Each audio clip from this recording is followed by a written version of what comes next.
Сәлеметсіздер, құрметті студенттер. Бүгін бізде практикалық сабақ. Бүгінгі сабағымызда педагогикалық кеңес тақырыбын теориялық және практикалық тұрғыда негіздеп, жалпы осы тақырыптың мазмұнын ашу үшін көп пайыздық практикалық іс-әрекеттер жасаймыз.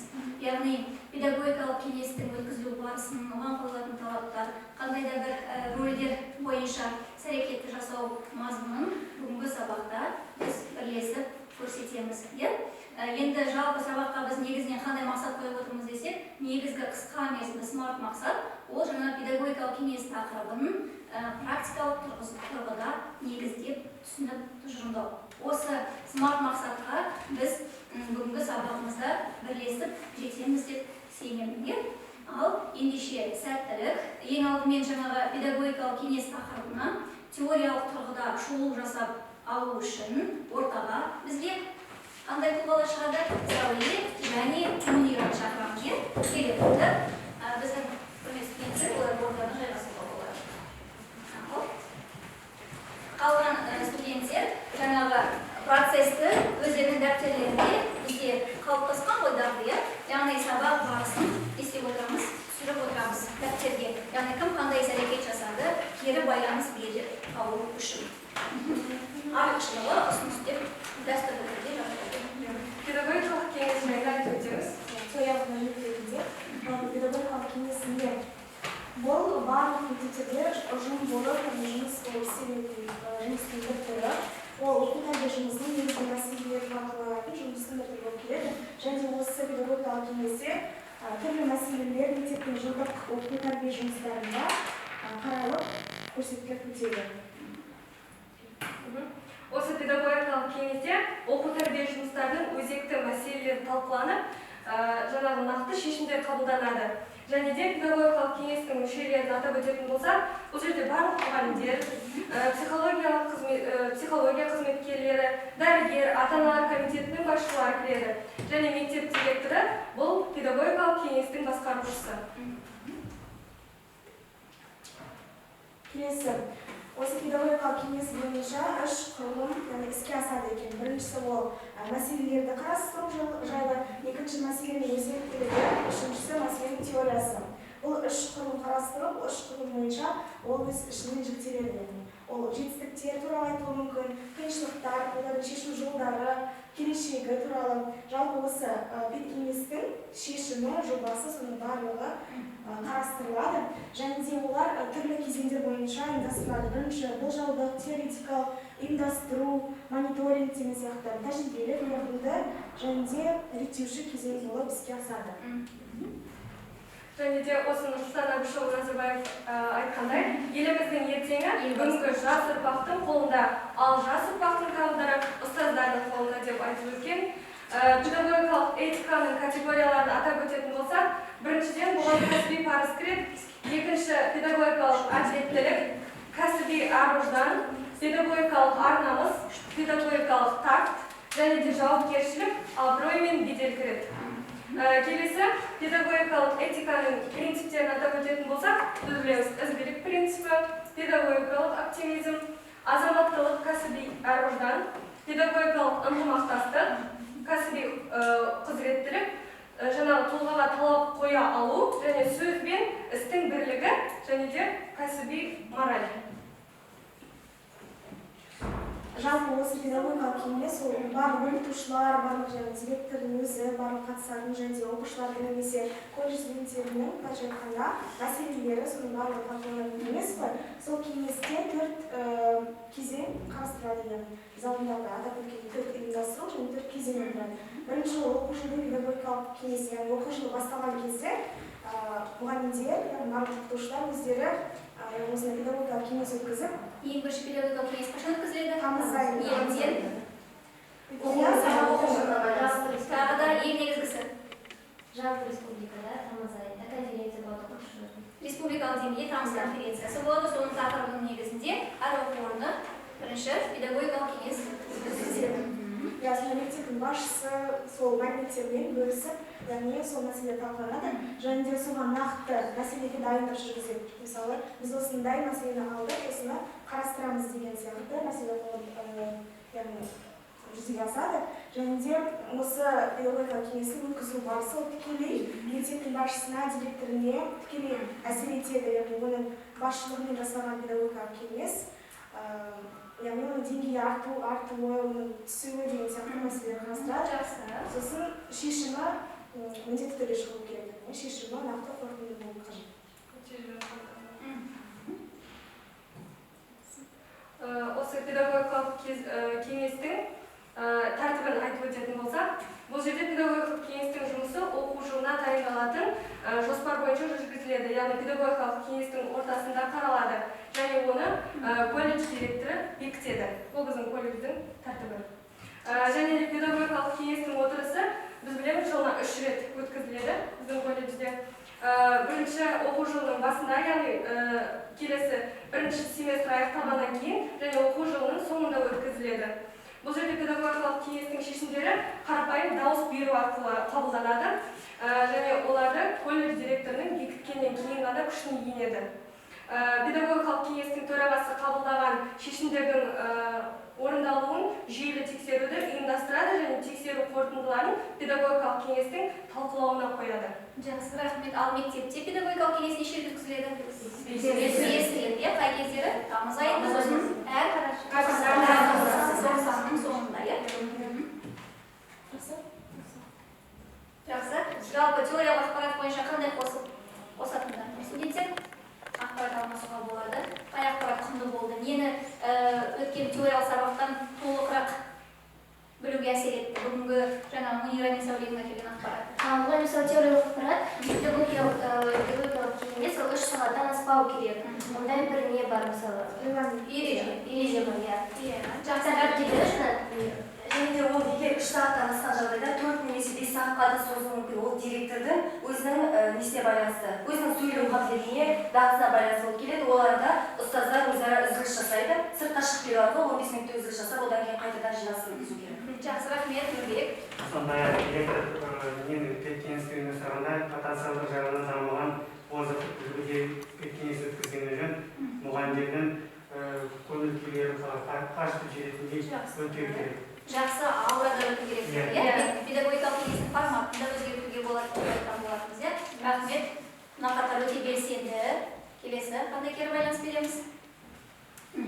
Педагогикалық кеңес яғни мектеп директорының ұйымдастырушылығына байланысты өтеді. Иә, жаңа атап өткендей, шынымен де педагогикалық кеңестің өткізілуі мектеп директорының дайындығына байланысты болады. Және де осы педагогикалық кеңестерде әр кеңесте өзінің бір нақты тәртіптері болады. Тәртіп береді. Жақсы, ал қосарлар болмаса, біз енді сабағымыздың екінші негізгі кезеңіне өтейін деп отырмыз, иә? Яғни жаңа айтып кеткендей, жоғары пайызда практикалық бөлімге беретін болдық қой. Енді жалпы жаңағы айтылған теориялық мәселелерді практикалық жүзде көруге назарларыңызды келемін. Бүгінгі біздің практикалық іс-әрекет жүзеге асырушы тұлғалар бірінші несін ашып қоюға болады, Мунира педагогикалық кеңес. Ашады.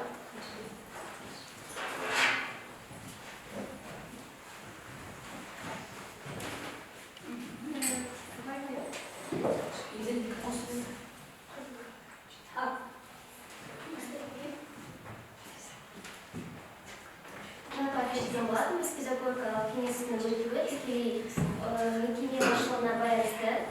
Біз алып отырғанымыз мектеп, сондықтан мектеп директорына тікелей байланысты және де практика жүзінде көрсететін боламын. Қайырлы күн, құрметті әріптестер, сіздерді бірінші педагогикалық кеңесте көргеніме қуаныштымын. Бүгінгі қаралатын мәселелер 4-ші курс студенттері диплом алды іс тәжірибесінің нәтижесі. Екінші мәселе мемлекеттік іс тәжірибені ауылда не қалада өту мәселесі бойынша және де ағымдағы мәселелер талқыланады. Бірінші қаралатын мәселе бойынша оқу ісінің орынбасары Әсема Бекқызына сөз берген нәтижелерін бүгін қарай көрейік.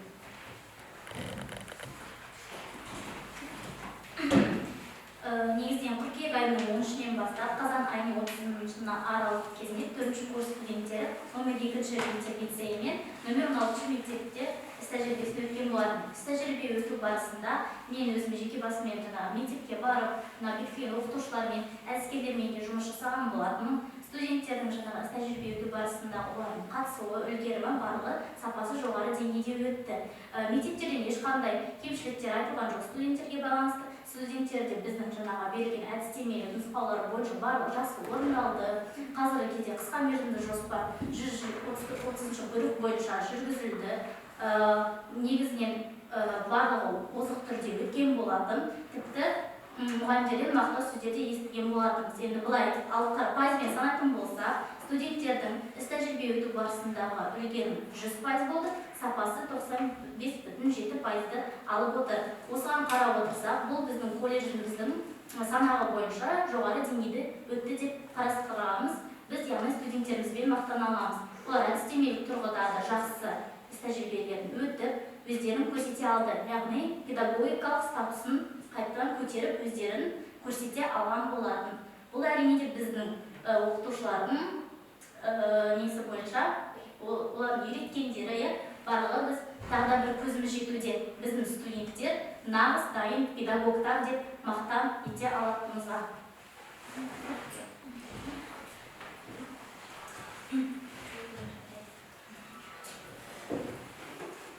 Мен Әсем Арал қызының айтқанымен толық қосыламын. Біз 13-ші қыркүйек және 30-ші қазан аралығында 2 ай бойы практикадан өттік. Тәжірибе жүзінде өздерінің білікті маман және білгір екендерін біздің студенттер дәлелдей алды. Әсіресе тәрбие жөнінде айтатын болсам, жеке студенттерге бекітілген мұғалімдермен, әдіскерлермен тікелей өзім жұмыс жасадым. Шаш үлгісі бойынша, киім үлгісі бойынша біздің колледждің студенттеріне ешқандай ескертулер түскен жоқ және сабақты босқа себепсіз қалдыру болған жоқ. Яғни біздің студенттер тәрбие жағынан өте үлгілі, білікті мамандар.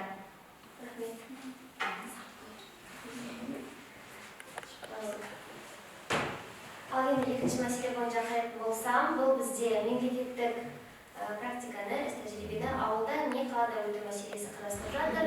Топ жетекшілерін, екінші курстарын тыңдағым келіп тұр.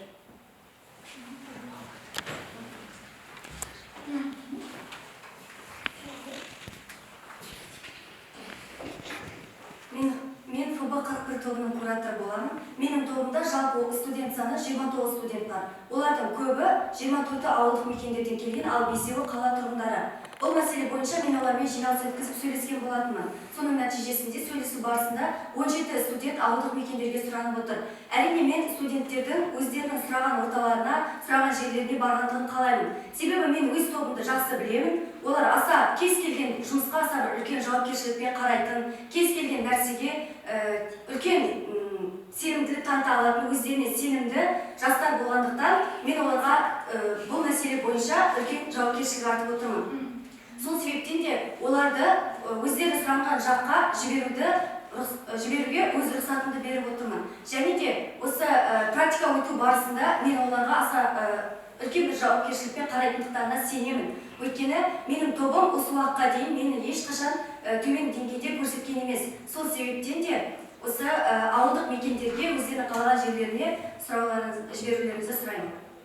Келесі сөз кезегі осы ФБ-41 тобының ата-аналар төрайымына беріліп келеді.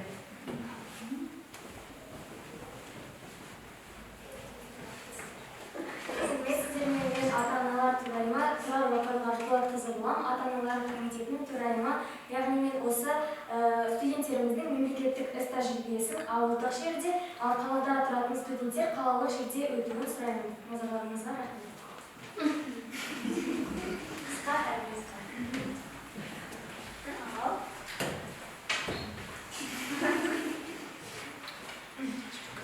Мен ФБ-42 тобының кураторымын. Және де осы іс-тәжірибенің қалалық немесе ауылдық жерлерде өту жайлы біздің тобымызбен бірге жиналыс өткен болатын. Және де менің және де тобымыздың шешімі бойынша біз сол іс-тәжірибені қалалық жерде өтуді жөн көрдік. Себебі ауылдық жерлерде менің тобымды өзім білемін, сондықтан және де олар ауылдық жерлерге баратын болса, жауапкершілігі аз болып, сабақтарға салғырт қалуы мүмкін. Ал қалалық жерлерде олар менің көз алдымда болады, және де олардың барлығы 100% сабаққа қатысып, толықтай іс-тәжірибелерін жақсы өткізеді деген ойдамын. Рахмет, сіздерді естідік. Шамалы ақыласа болсақ,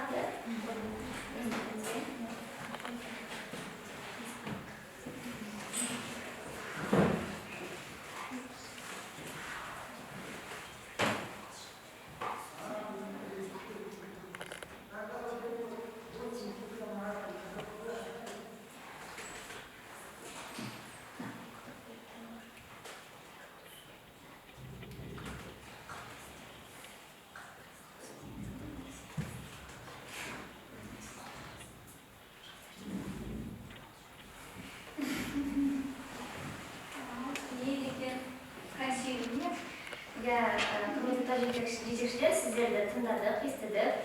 ФБХ 2 тобының кураторы, ФБХ 1 тобының кураторы. Енді өз студенттеріңізді сіздер бізден жақсы білесіздер. Өздеріңіздің ұсыныстарыңызға рахмет айтамыз. Біз ақылдаса келе шештік бір топ қалада, бір топ ауылда өтуі былай қарағанда әділетсіз болуы мүмкін. Сондықтан екі топ студенттері де қалада өтеді көпшілігі. Ауылға сұранғандардың тек 40% ғана жіберілсін. Бұл бойынша қаулы шығады, және де әрине ауылға баратын студенттерден өтінім келетін болсын біздің колледжге.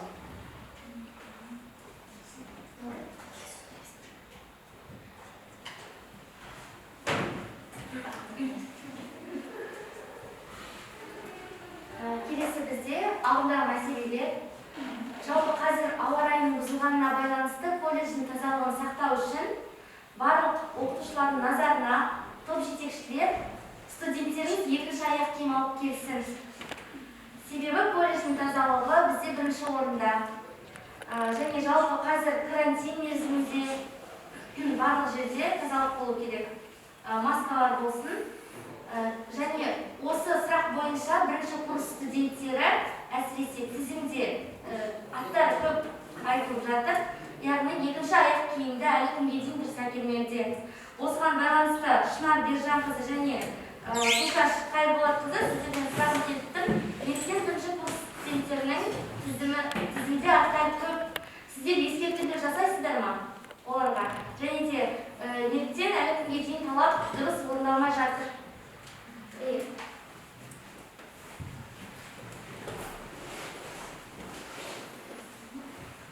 Бірінші курс студенттері әлі үйрену үстінде, және бәріміз білеміз, студенттер өмірдің жаңа бір сатысына көшті. Оларға да түсініспеушілікпен қарау қажет. Сонда да мен топ студенттермен күнде жұмыс жасаймын, және де студенттер колледж талабына әлі де үйренісіп кетіп, жұмысымның нәтижесін көремін. Бірінші курс студенттер бойынша. Қалып қосарыңыз бар. Алып қосарым, Шынар Бержанқызына қосыламын.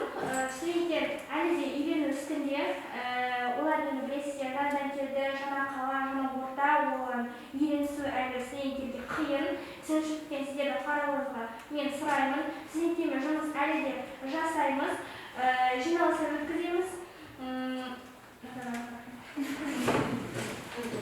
Жақсы.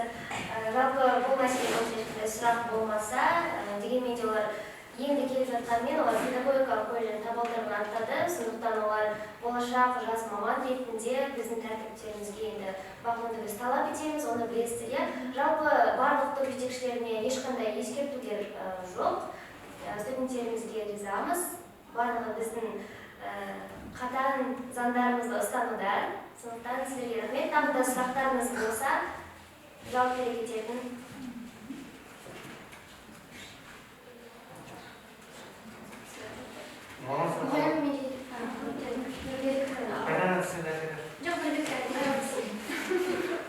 Сіздер қалай қарайсыздар? 6 күндік жүйеден 5 күндік жүйеге көшсек қалай болады дегенде? Қатты тамақтан қарап қойды. Біз бұл туралы сөйлескен болатынбыз. Жалпы 5 күндік оқу үшін бізде сағат санаттары қалып қояды. Сондықтан 6 күндік оқу бізде ол күнделікті тиімді өзімізге. Себебі біздің сағаттарымыз қалып қояды. Онсыз да 90 минуттан 3 барып өтіледі. Сондықтан 6 күндік бізде болды ма? 6 күндік солай қарап береді. Оны ата-аналарға да қанша мәрте ескерттік, олар тарапынан ұсыныстар, сұраныстар келіп жатыр. Дегенмен де бұл, тағы да бір рет айта кетейін, педагогикалық колледж бұл жай қарайтын, салғырт қарайтын мамандық емес. Сондықтан бұл біздің басты талаптарымыздың бірі. Тағы да сұрақтарыңыз болса? Осы колледж өткізілетін іс-шаралардағы студенттердің белсенділігі туралы не айтасыздар, және қай курстар ол неге жауапты дейсіздер? Жалпы өткізілетін шаралар бойынша біз 4-ші курс студенттеріне тиіспейміз, себебі оларда жақын арада дипломдық жұмыстар және курстық жұмыстар жазатын. Қазіргі таңда 3-ші курс студенттері 1-ші курс студенттеріне кез келген іс-шараларға өткізуге көмектесіп жатыр. Яғни өздерінің көрген білгендерін, жастар комитеті бар, көптеген клубтар бар. Яғни 1-ші және 3-ші курс аралығындағы студенттер белсенді қатысу керек шараларға.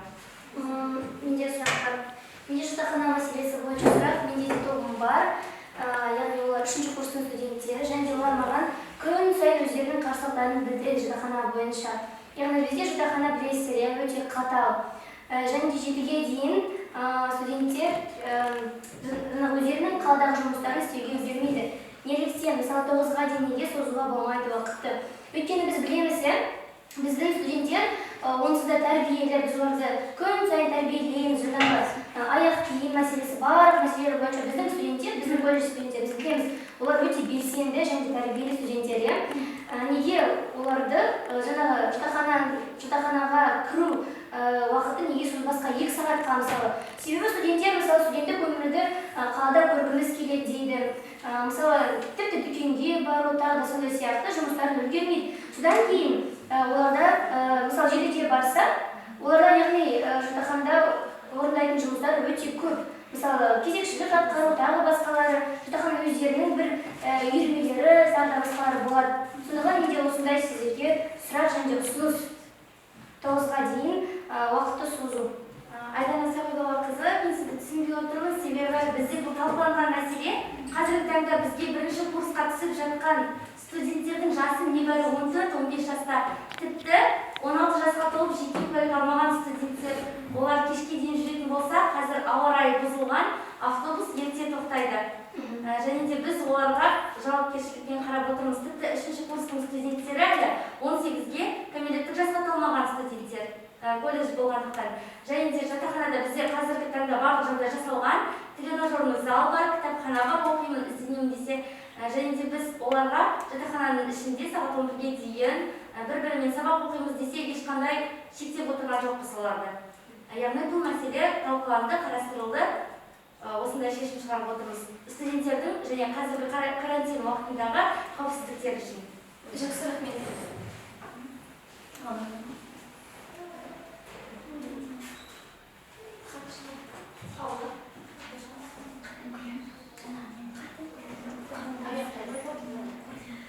Жақсы, педагогикалық кеңесіміздің қорытындылай түсек, барлық біз айтылған қарастырған мәселелер қамтылды деп ойлаймын.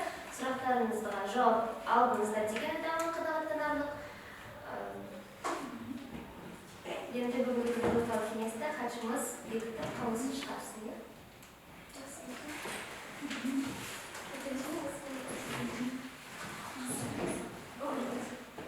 Мен хатшы Абдукаирова қазіргі заманауи байланысты өзіміздің 2020 ғасыр болғандықтан мен барлық педагогикалық кеңесті өзімнің аудиожазбама жазып алдым. Қаулыны директорға тапсырадым. Қолдайық студенттер. Кәсіби тұрғыдан өткізілген практикалық кезең болды. Өйткені 4-ші курс дайын мұғалім деп айтамыз, бірақ дегенмен де осындай үлкен айттық қой, жиналыстардың бірнеше түрі болады, бірақ педагогикалық кеңес жиналыстардың ішінде ең жоғары деңгейде өткізілетін алқалы орган. Осы жиналыс. Кімдер қатысатын барлығымыз тұжырымдадық, қандай процесте өту керек екенін біздің жаңағы бұрынғы директор, оның орынбасарлары көрсетуге тырысты, процеске қатысушылар болды. Алғысымды айтамын. Енді осы алынған тақырыбымызда теориялық тұрғыдан қарастырдық, практикалық тұрғыдан қарастырдық, енді саясат тұрғысынан қарастырайық, сол кезеңге өтейік. Біздің қатысушыларымыз өздерінің орындарына отыруға болады. Қажет болады. Екі-екіден болу керек. Жеті ортасынан бөлуге болады. Әрбір студентте екі-екіден болсын.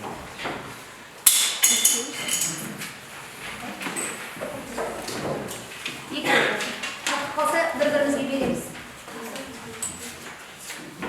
Сайық. Жетті ма? Қара, дәршері қара алға болады. Немесе екі-екіден болады. Ол кешіп баршамызда бар, біз жаңағы біраз сеніп алайық, орнымыздан тұруға болады. Балымыз тұрайық, орнымыздан жақ ұстаймыз қағазды. Екі жақ ұстаймыз.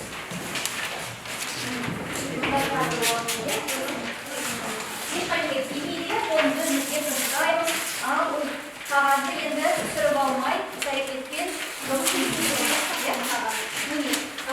Ал дұрыс нүкте.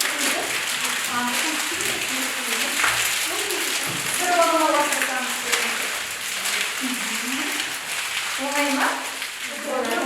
Жақсы, рахмет. Енді осы екі қолдың көмегімен ғана осы қағазды bir kalıpta keltirelim.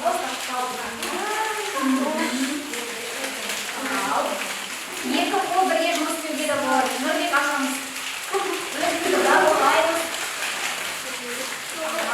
Екі қол бірге жұмыс істеуге де болады. Басқасы бір қол бірге жұмыс істеуге. Үш қол бірге. Қостай кел. Ол әрі былай тұрады. Бұқай жасауға болмайды. Әрі бұқай ашамыз.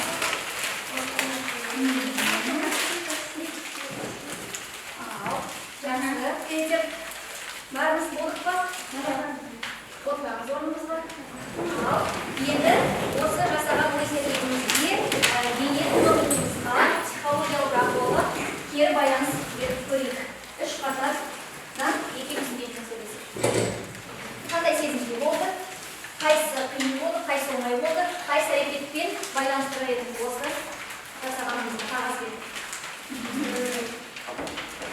Жалпы біздің жасағанымыз әрине алдымен қағаздарды бүктеу бізге оңайға түсті. Ал одан кейін оны қалпына келтіру әрине қиындық туғызды. Яғни біз бұны немен байланыстыра аламыз? Өмірде де біз осындай асығыс шешім немесе қандай бір ойламастан бір нәрсені қабылдап қойсақ, біз оны бірден бір уақытта кесіп қабылдай аламыз, иә? Ал оны қайта қалпына келтіру, оны қайта қалпына жөндеу бізге қиыншылық туғызуы мүмкін. Сонымен қатар біз педагог ретінде оқушылармен де осындай қарым-қатынаста болу керекпіз. Оларға көңілдеріне түсіп қатты ренжітіп алмас үшін, оларды мысалы ренжітіп алу бізге оңай, ал одан кейін жаңағы педагог бойынша профессионалдық сұрау ол баланы қайта жағымды ахуалға келтіру бізге қиыншылық Жақсы. Бірнеше қырын көрсетіп баршында. Иә? Осы қатарда айтатын қосатын бар ма? Жаңағы осы іс-әрекетке байланысты жаңа оңалту әрине бәрімізге оңай.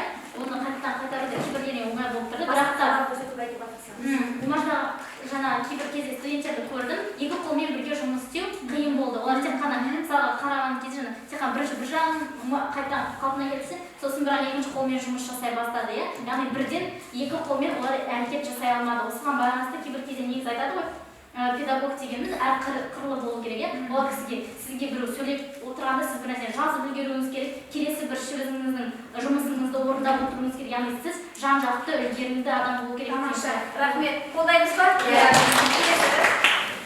Мен айтып келгенім, яғни бізге жаңа айтқандай қағаздарды оңалту бізге оңайға соқты ғой, ал оны қайтадан қалпына келтіру ол бізге қиындыққа түсті. Яғни айтайын деген ойым, бізде мысалы әр адамға біз өзіміздің айтқан сөздерімізді ренжітіп алсақ, мысалы ал оны қайтадан қалпына келтіру бізге қиындыққа соғады. Сондықтан мысалы сөздерді айтқанда да бір нәрсе ескерткенде де өзінің сөзін ойланып айтып Рахмет. Ол осы қағазды бүкте барысында колледжде теория ретінде бітірдік қой. Ал оны қайтадан қалпына келтіру, яғни оқушыларға сен осы алған теорияны практика ретінде жүзеге асыру. Яғни қиын асыру. Оларды көңілін табуға сенімге кіру деген сияқты. Жақсы. Иә, келесі бірінші қатар бізде. Тахмина не деп айтар едім? Қандай көңіл күйде болды, қайсы әрекет? Мен жаңағы осы іс-әрекетте жаңағы бумаждау маған оңайға түсті. Мен көңіл күйім мысалы барлық шаршағандығым осымен сезілді. Ал жаңағы бұл қағазды жаңағы орнына бұрынғы қалпына келтіру маған қиындыққа соқты. Бұны мен неге байланыстыра едім? Мысалы адамды ренжіту оңай, ал одан кешірім сұрап, оның бұрынғы қалпына, бұрынғы көзқарасына келтіру қиынға соғады. Жақсы, рахмет. Тағы да Нұрбек, бүгін өте белсенді отыр Нұрбек, иә? Мысалы, осы қағаздарды бүктеу барысында мен мынандай жасадым. Сол уақытта болған іс-әрекетті біз келесі жолда біз қайталамыз оны. Алтын бақытты әр сәтін жақсы өткізу керек. Біз әрбір күн өмір сүрген сайын өміріміздің осы сәттерін бағалай білу керек және де оны есте жадымызда сақтау керек деп ойлаймын. Тамаша, рахмет. Біз қағазды оңажамас бұрын байқасаңдар қағаз түзу қағаз болған. Біз оны оңажағаннан кейін орнына келтірсек те ол түзу қағаз сәттерді бағалай отырып, қателік істесем, ол қателік мүлдем өшіп кетпейді, оның орнында бірдеңе қалатынын түсіну керек. Сондықтан қателік істемес бұрын сол қателікті санақтырып ойланып істеу дұрыс болады. Жақсы. Үш қатарда пікірлердің сәйкес келгені қайсы бұл студенттер? Көбірек көңіл бөлдік, иә? Бір-бірімізді ренжітіп алмауы бүгінгі таңда витаген оқыту технологиясы өмірмен тығыз байланысты болу керек. Кез келген білім, кез келген іс-әрекет. Мен қуанып тұрмын, сондай кері байланыстар көбірек болған. Және өте жоғары деңгейде бізде Айсұлу нені айтып кетті? Кәсіби тұрғыдан, иә? Теория, практика деп. Жақсы. Бұл әдіс, бұл технология Шамиль Ахмадулиннің технологиясы. Жаңағы Инстаграм парақшасы бар, тіркеліп көруге болады. Өте керемет, құнды, қысқа мерзімде әсер ететін көптеген әдістері бар. Сол жерден қор жинақтауға болады. Енді біз қорытынды тапу үшін топшамен жұмыс жасаймыз, қозғалмаймыз, тоқтамаймыз. Үш топшаны бір-біріне ыңғайлы ортаға қоямыз. Так, жер еден тастауымыз қажет болады. Мына жерге жаза қойса, тағина осы жасыл түсті қағазға директор, оқусы жөніндегі орынбасары, тәрбиесі жөніндегі орынбасары болды. Орнымыздан тұруға болады, қозғалуға болады. Енді қазір бізде үш педагогикалық кеңестің сәтсіз өтуіне әсер ететін үш негізгі тұлға болады. Ол жаңағы мектеп басшысы, оның оқусы жөніндегі орынбасары және тәрбиесі жөніндегі орынбасары. Ол кісілердің іс-әрекеттерін жасап, қызметін көрсетіп, береміз функционалды.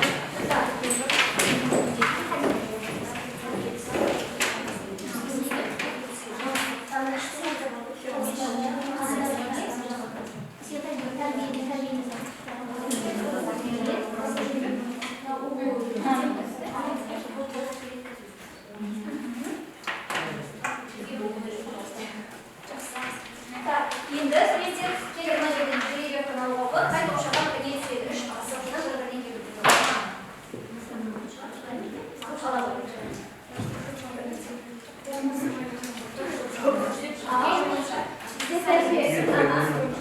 телефонды қолдануға болады, студенттер ақпарат алу үшін ресурстарды қолдануға болады. Мына жақта бар. Кесте, индекс бар, модель жасаймыз. Функционалдық қызметін бізде үш топша ғой,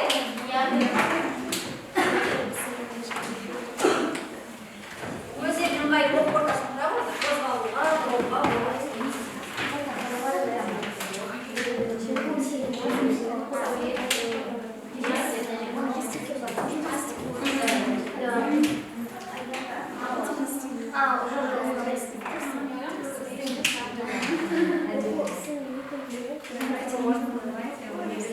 Так, уақытқа жұмыс жасаймыз студенттерге.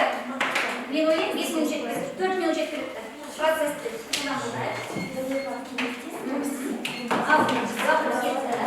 ақылдасамыз, қосымша ресурстар қарауға болады, ұялы телефон қолдануға болады.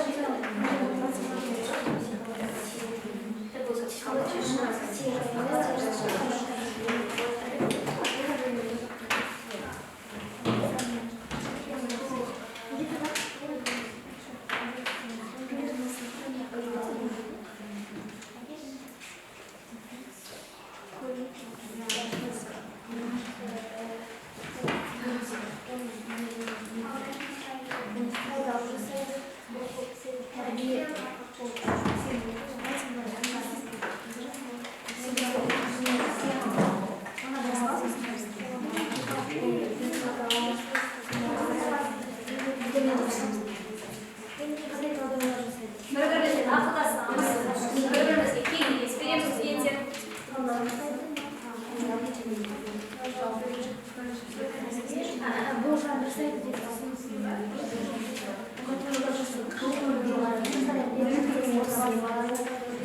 Кесте болуға болады, сурет салуға болады, модель салуға болады.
Все за ним?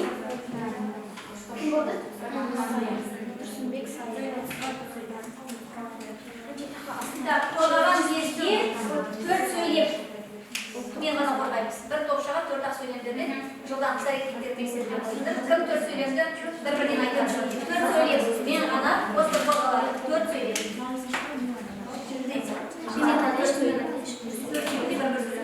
Енді кім қандай сөйлем айтады, сол бойынша бұл сауалдар 26 секунд қалып студенттер.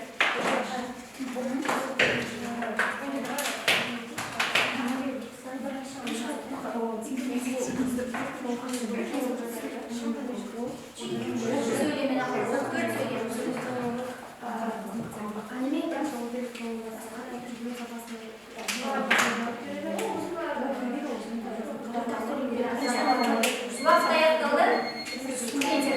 Вақыт аяқталды. Осы топшаға сөзге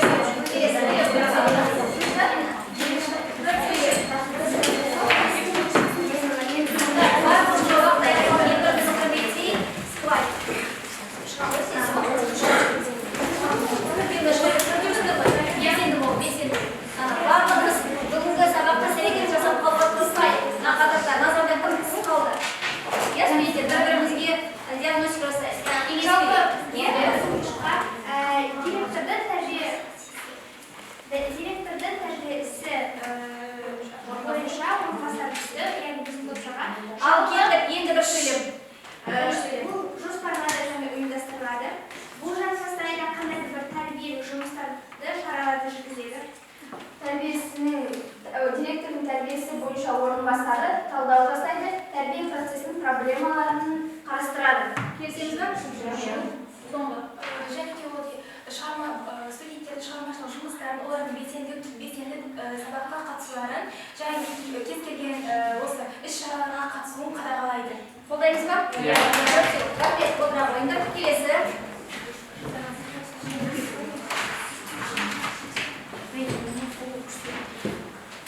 Директордың оқу ісі бойынша орынбасары. Атқаратын қызметтері. Бірінші білім сапасын қадағалайды.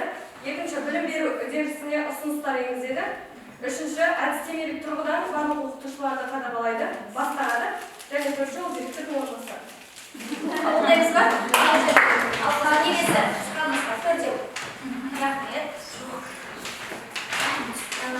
Бізге түскен тұлға директор, яғни біз оған бірінші біздің индуктор ол жаңағы команда, яғни ең басты, ең басшысы бізде директор болып табылады. Енді екінші сөйлем, оның бойындағы қасиеттер, жаңағы жоғары мәдениеттілік, сіздер ғана көрсетіп қойдық, білім мен білік бірге араласу керек, педагогика психологияны білу міндетті түрде, және де педагогикалық шеберлік болу керек. Екінші сөйлем, үшінші сөйлем, яғни міне бізде тағы екінші индуктор, ол кубокты салдық, яғни көшбасшы директор әрдайым көшбасшы болады, яғни барлық өзінің мектебінің, колледжінің жаңағы білім ортасының көшбасшысы болады. Және де үшінші сөйлем, төртінші сөйлем бізде үшінші индукторымыз ол жаңағы тұлғаның директордың тұлғасын салдық, және де қып-қызыл жүрек. Өйткені директордың бойында тағы да ең басты қасиеттерінің бірі, ол оның жүрегі кең болу керек. Ол өзінің махаббатымен барлық оқушылар мен оқушыларды баулап алу керек.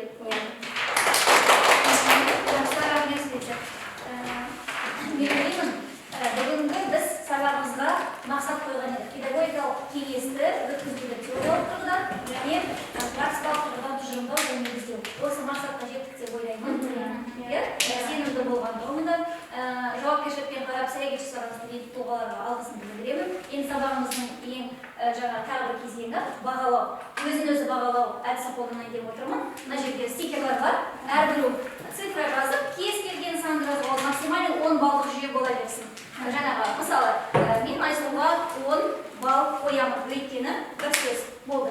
Ал жылдары әрбір студентке өз еркіндерінде бағалау, өзін-өзі бағалау. Мен жаңа Айсұлу сабақты бердім Айсұлу.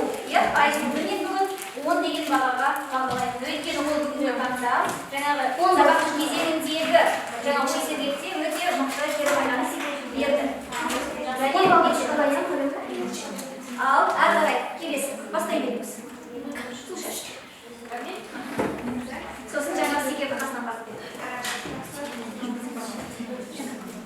Мен тақинаны бақыладым. Оған 10 тақина сағат мен 10 тақина бақыладым. Себебі біздің топта Ортаға шығып сөйледі деген сұрдай.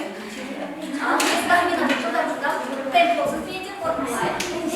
Баясында 10 деген баға бердім. Әсер. Себебі ол жаңағы көтенге ғой. Көтенесі өте қайтымды әсерлі және де Жеткілікті. Әсері өткізуге әсер етті. Рахмет.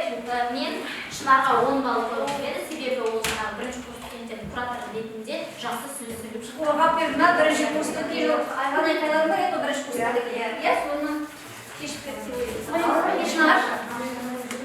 мен саяға жаздым 10 балл қойдым. Себебі тезінше өзім еркін ұстап белсенді Жақсы рахмет. Келесі Мунираға 10 деген балл қоямыз. Себебі ол өз ойын жаңа сезінді және өзін белсенді қатысты. Рахмет, Мунира. Мен өз 10 баллды Зелгарда Динасқа берем.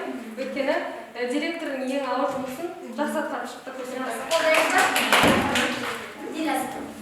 Мен ракетті 10 баллмен бағалаймын. Себебі ол сабақ барысында өте белсенді қатысты. Барлық кезеңдерінде, иә, видео осылам. Рахмет. Бірбек Жүрбек. Мен Тахмина 10 балл қоямын. Тахмина өзінің еркін ұстап жауап беруге жақсы ынталы жауап берді. Ала қой. Келесі Аружан. Мария мен Мира есімге Екі рет, иә? Тамаша, рахмет. мен өзім 10 баллды сізге базарға берем. Педагогтің жақсы қатысты. Жақсы. Сұрақтар қойылды белсенділіктің процесті басқарып жүрісті.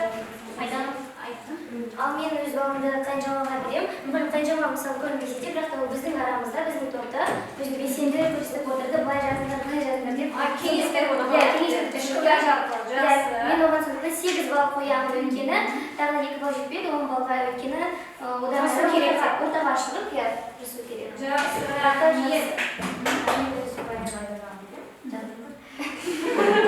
Мұғалім ол себебі белсенді болды, жаңа біздің топта қорғап шықты, белсенділігін қатарында Рахмет.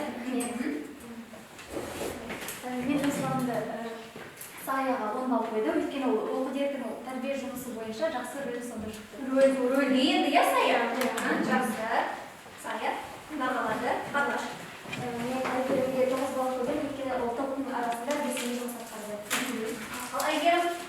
Мен Қанжаға 10 баллмен бағалаймын. Өйткені педагогикалық болсын, теориялық жағынан болсын белсенді болды. Жақсы. Рахмет. Тағы да? Мен Гүлшашқа 10 балл қойдым. Үйдің сұраққа өте белсенді болды. Жақсы.